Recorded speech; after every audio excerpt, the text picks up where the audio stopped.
Good morning, everybody. This is Jay Ritter. You may not recognize my voice. I'm recovering from a cold, so I apologize for that in advance. If I do lose my voice through this, I'll just try to scream as loud as I can, which is not very loud. So we apologize for the technical issues at the last one. So we wanted to schedule this and give everyone an opportunity to just kind of go through these slides again. Those of you that missed it obviously didn't see what we had talked about. We've done a couple different iterations of this presentation. I just did one, I think last week or week before last with KSBA with some board members, and there are a lot of attendees there.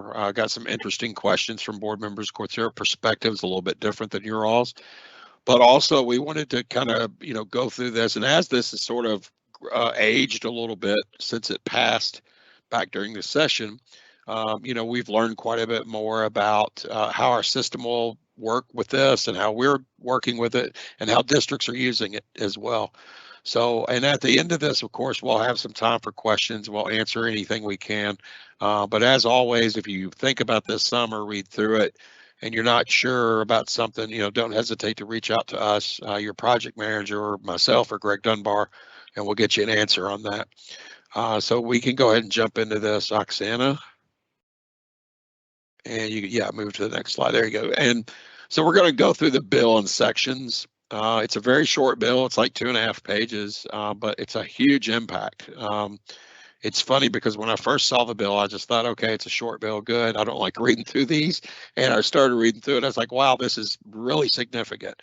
It changes a lot of stuff, and it's going to impact districts that choose to do this. I think there's some really good positive things that can come from this, but really the whole reasoning behind the bill, we'd spoken to the sponsor, Representative Massey.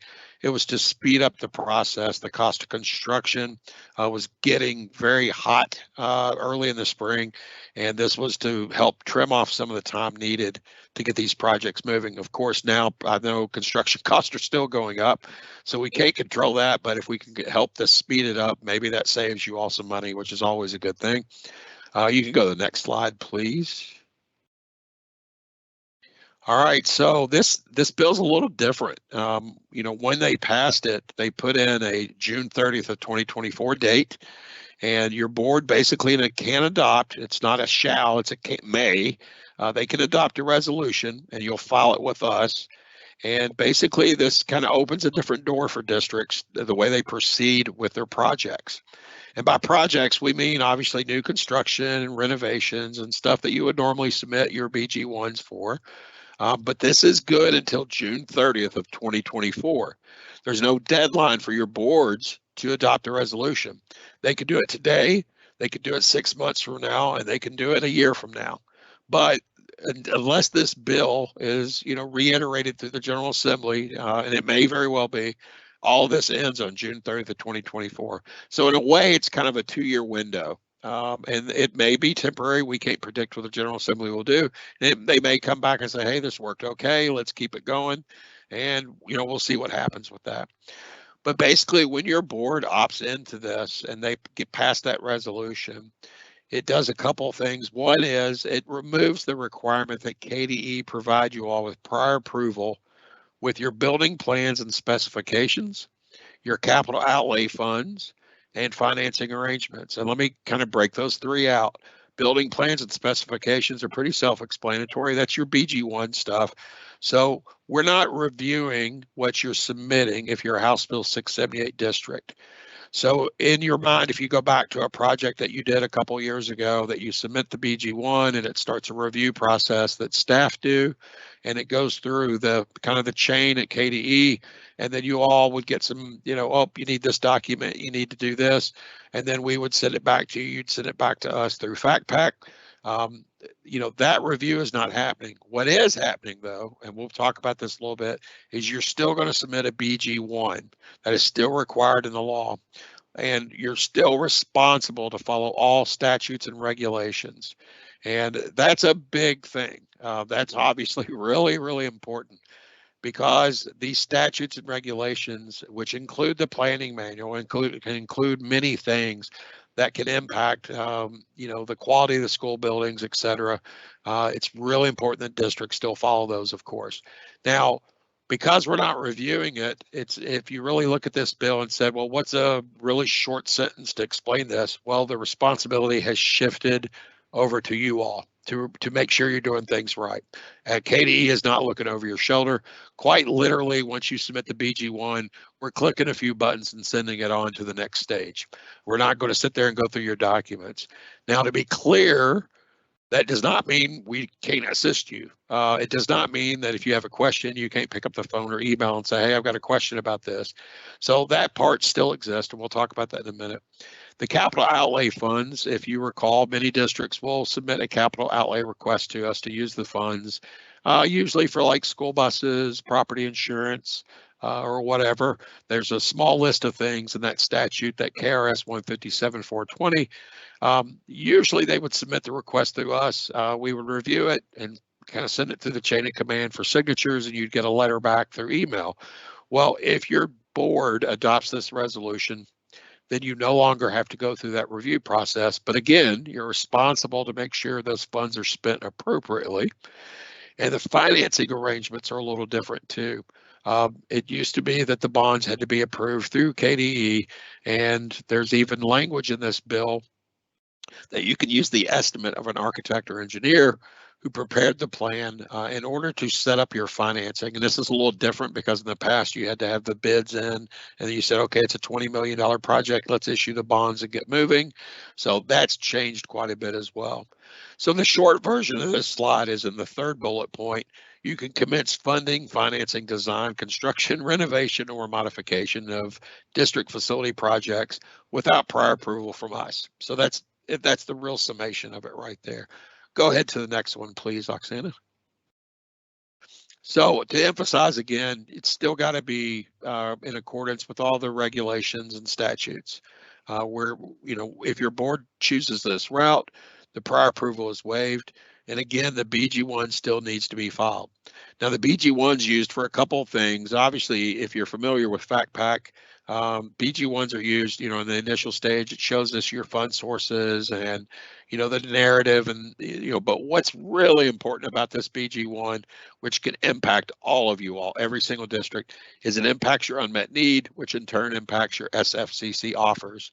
So this is why this has to be done this way. We're, again, not sitting there reviewing it. We're just simply, kind of collecting it, and we're moving it along. But it will allow, like, for example, if you've got an elementary school in your DFP, this BG1 allows us to remove that elementary school for your DFP, and it keeps your DFP updated. And, that's obviously what we want, because when we report that unmet need to the General Assembly, a lot of decisions are made off those numbers. So you can go to the next one, Oksana. All right, and the next one. So district facility plans. There's a small change here. It's an important change, but KDE will continue to approve or disapprove any completed district facility plan. So, and let me extend that out a little bit, and request for a property acquisition or disposal of surplus property. So what's a little different, which is to me a big change, and I think it's a massive positive change, is we at KDE are no longer required to move all the DFPs to our board for approval. And unlike your local boards, our board meets about every 2 months, and we'd stack these DFPs up, quite a few of them every 2 months, and we would take them to our board, and they would, typically approve them. And then we would send you something saying, hey, this has been approved. Now we can approve those internally, which in theory would save you, it could save you upwards of 2 months waiting on approval from the Kentucky Board of Education. We will report our stuff to the Kentucky Board of Education if it's approved or disapproved, and anything we disapprove can be appealed to the Kentucky Board of Education. And we have 30 days to approve these, and we're really working hard to do that. Staff is reviewing these as quickly as possible. But again, it has to be a complete DFP when it gets here. It can't be sort of a draft of a draft of a draft. It has to be approved by your local planning committee and local board.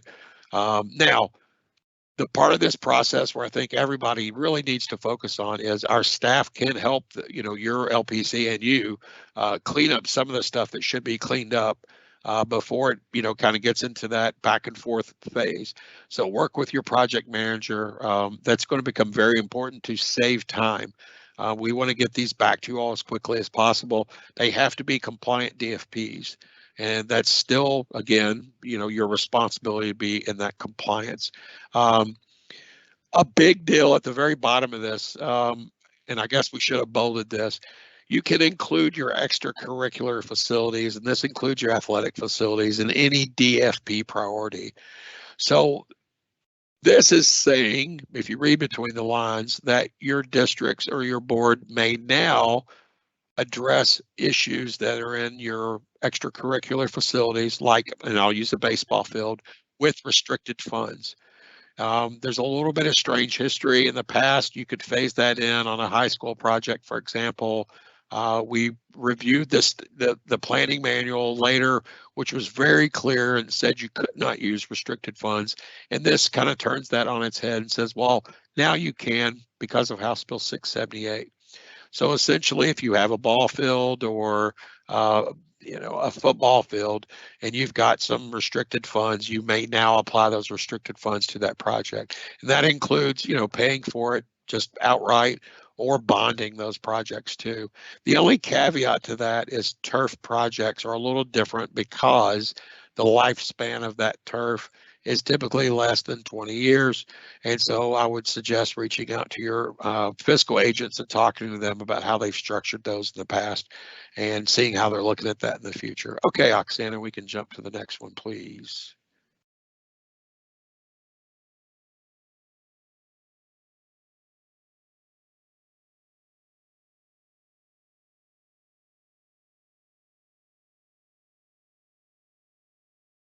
Oksana, can you hear me?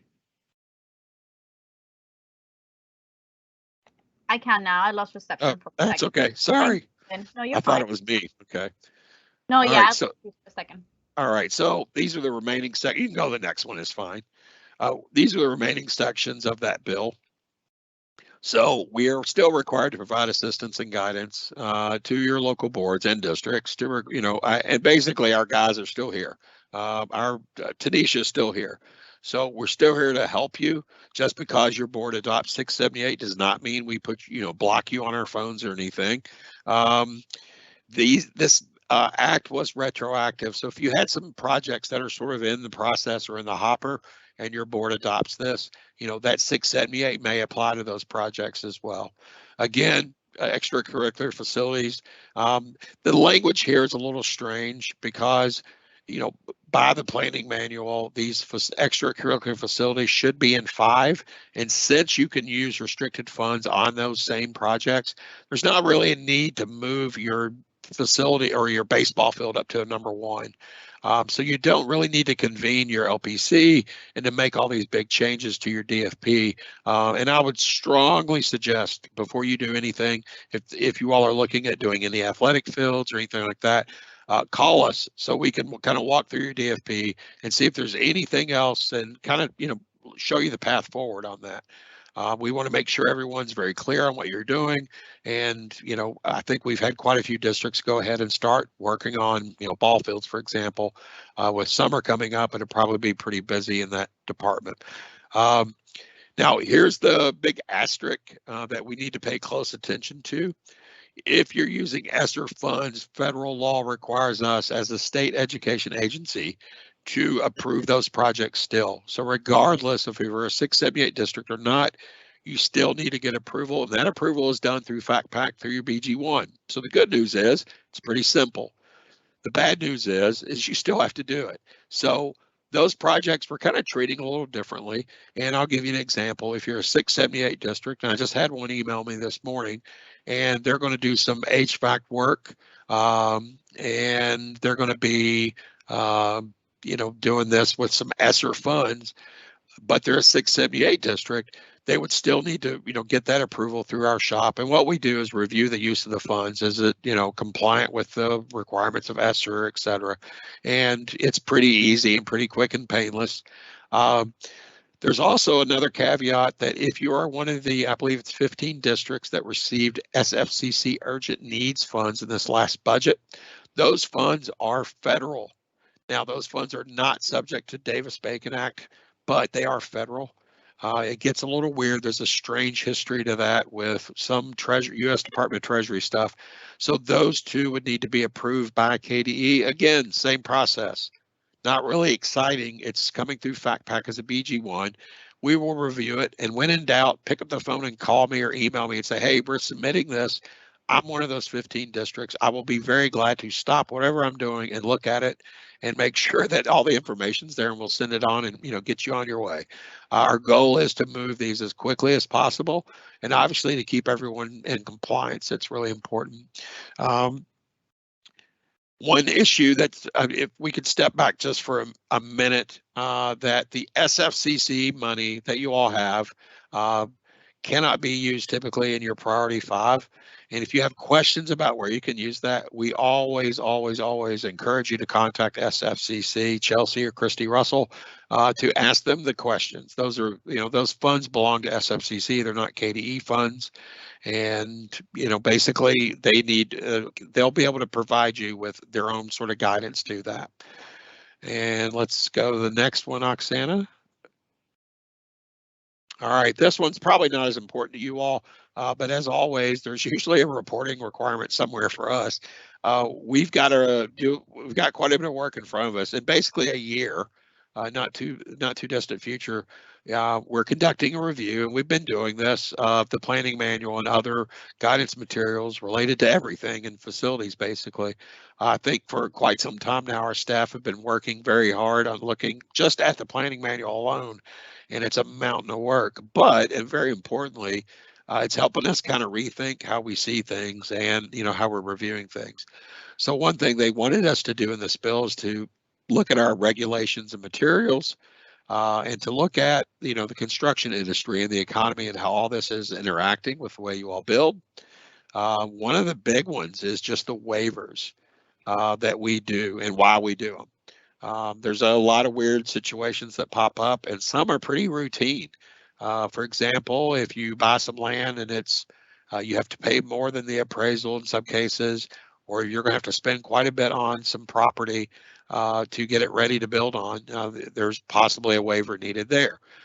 So they wanted us to look at how do we eliminate the need for those waivers, because obviously that takes time and effort. And so basically, we're going to be reviewing that for the next at least year, if not longer. You can go to the next one, Oksana. So again, how we review things is always under our own scrutiny to reduce delays and increase efficiency. That's something we have to do repeatedly in all of our processes, and that's why we talk to you all quite a bit.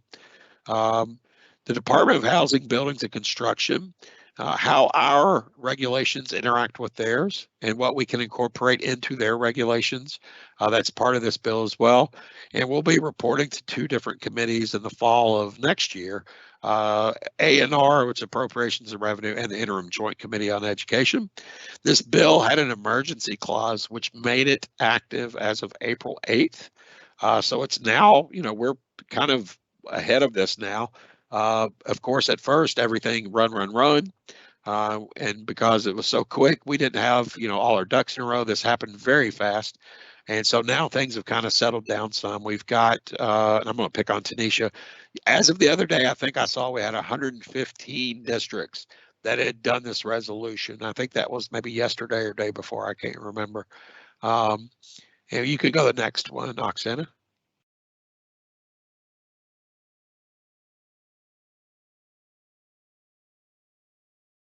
Oh, we may have lost her again.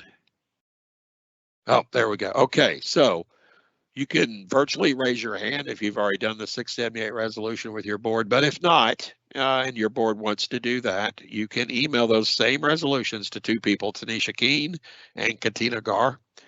You don't need to email them to myself or Greg, but you can, if you email them to Tanisha Keene and Katina, they're getting FactPack updated to make sure that it shows that you're a House Bill 678 district. And along those same lines, we're having some technical issues with FactPack, which are currently being worked on. So I know some of you are aware there's a few issues with it. I know they've fixed quite a bit of it early this week. They're still working on it. So please be patient with us. We're trying to get some stuff straightened out with that system. But if you need anything, don't hesitate, obviously, to reach out to us, or Jody Smith is our technical person over that program.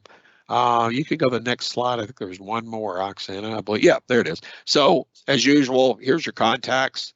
Your district project manager. I think they're all on this call, if I'm not mistaken. We're glad to. We've got quite a bit of time. That was a pretty short and fast thing. So we got quite a bit of time for questions. And the good news is we've gotten a lot of questions in other sessions. So maybe we have answers for your questions. So do we have any questions yet? Not as of this time, Jay. All right. The presentation was so good, it just explained everything perfectly, I guess. That's great. It makes me feel better.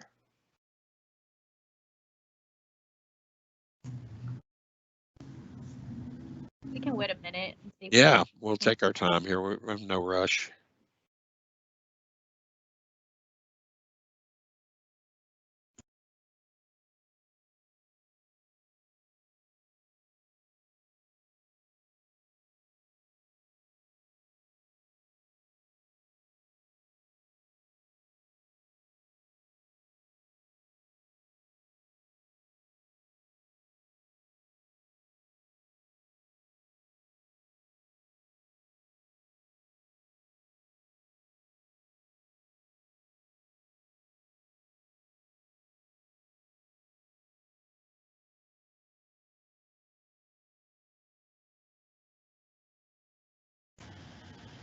All right, Jay, I've got a question for you.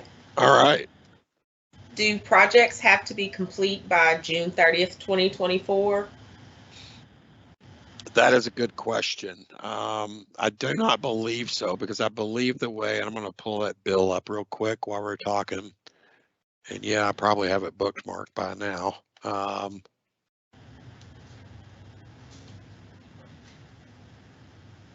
It's funny, we've never been asked that question. So whoever asked that, you get a Snickers today. That was a really good question. It's from Susan Fackler. Go on, Susan Fackler. That's a good question.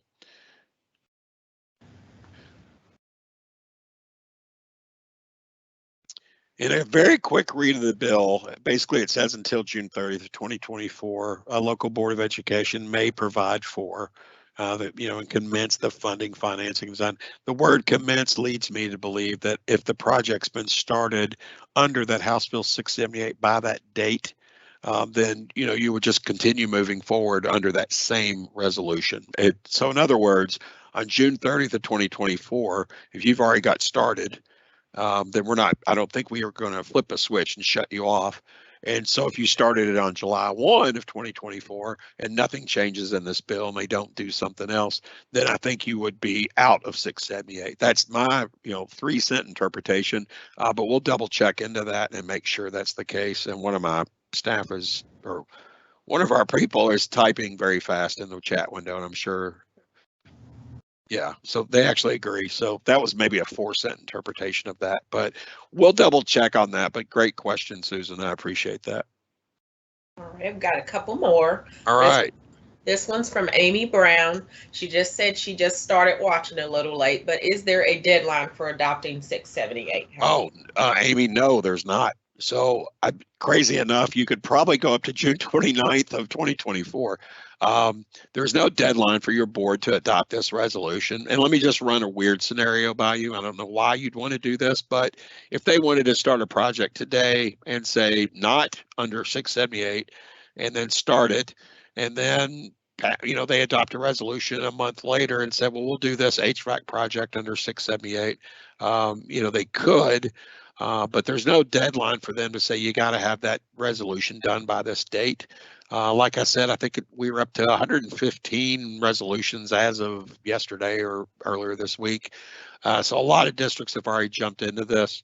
Not quite sure, and I haven't even seen the master list for a while since I was out for a week, but I'm not quite sure the ones that haven't, if they're waiting on the next project. And of course, some districts don't do a lot of projects. So this they may not have much to do in the next 2 years. I don't know. So it'd be interesting to see what our total number is at the end of this. All right. And yes, you're correct, Che. As of the end of the day, yesterday, it was 115. Okay. I thought I saw an email. It said 115. I thought I may imagine that. Okay. Thank you, Tanisha. Next question. So if we have projects in process that have BG1s and the like, do we need to continue using the KDE facilities process? So I want to emphasize there's really two questions in there. One is using FactPack is a yes. We want you to continue using FactPack, and you can use it to your advantage, and I'll explain that in a second. But if you're in the middle of a project, for example, this is retroactive. So if your board popped up today and said, we're going to have a special meeting and pass House Bill 678, then you can take that project that's sort of in the hopper and, continue on without our review. Now, the question I have is if you're kind of in the middle of that process, it may behoove you to finish it out the way you're doing it, and obviously close it out too. And a lot of this, again, to emphasize, going way back to the first slide, is our review. That's what essentially this bill does, is pull us out of the review process. Now, you've got to still remain compliant with all the statutes and regulations. But if you've got a project and you want to use FactPack to store all this, to get the documents out of FactPack and things like that, you can do that, with or without House Bill 678. The difference is our review of it. So I think if you're going to have a project that's kind of middle of the, it's almost done or it's middle of the way, it's really up to you to kind of determine, the timing of when that resolution is passed. And if it's a good idea to jump into 678, especially if it's a larger project and you're, practically done with it, it would seem to me to just make more sense to, kind of finish it up. But again, it, depends on the project, depends on the district. So, but again, if you have questions like that, if you've got a specific project you want someone to look at, reach out to your project manager and discuss it with them. I mean, they're certainly free to tell you that, hey, you're almost finished, or, you don't have much further to go. So hopefully that's the case. All right, I have one more question. How do you proceed with a project that uses both ESSER and restricted funds? So with ESSER, and let's just use an example and say you're going to do a renovation at an elementary school, and part of that renovation is ESSER. It's HVAC stuff. And the ESSER funds are specific to that HVAC work only. And the rest of it's just, bond funds, restricted FSPK or whatever. You would do the BG1. And because it's ESSER, what we're doing on our side, quite literally, is Greg and his group are noting that it's an ESSER project. They send it to me and I'll look at it. And if you're a 678 district, I will glance at the project as far as the scope. Again, we're not reviewing, the sort of restricted side of it. Now, granted, it's right in front of us, so it's not like we're blind. We can see it. But what's important in that part of the process is that the ESSER portion of that is going to be compliant, with the rules of that whole, here's how you can spend ESSER money. Now, HVAC's an easy one. So what I would probably do is look at it and say, oh, now I may send you an email to confirm that, hey, is your ESSER money being spent only on HVAC?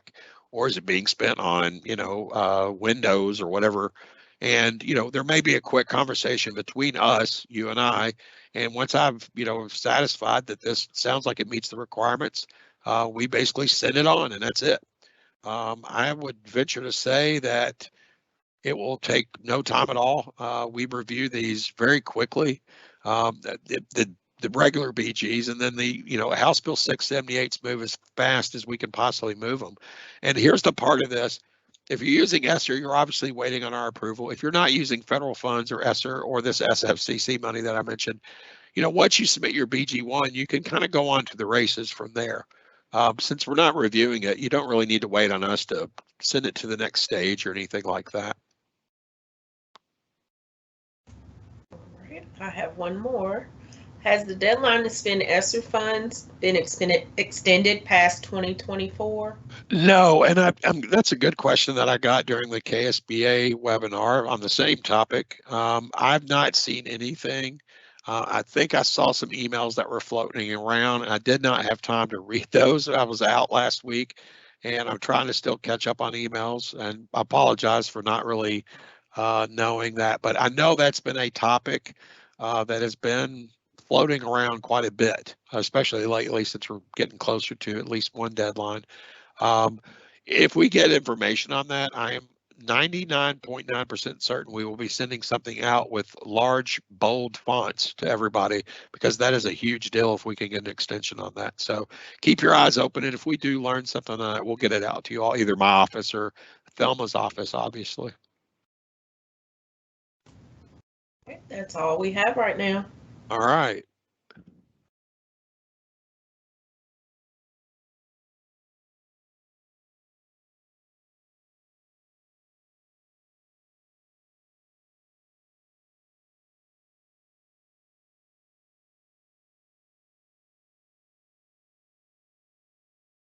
Well, let's give you all a few minutes just in case there's any additional questions. And, you know, if we don't have anything, of course, you can always email or just call.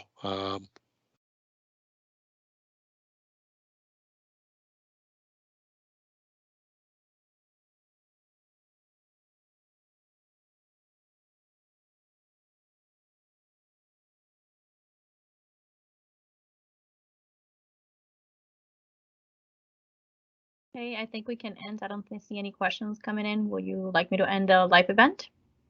Yeah, it's fine. So again, if you do have any questions, you think of something later, you know, don't hesitate to reach out to somebody at KDE. We can, you know, if we're not sure, we'll find out. We appreciate you all attending. I know this was sort of a hassle because we tried before, but we do appreciate it. And again, hope you all have a good day and a good Memorial Day. Thank you all. Thank you, everybody.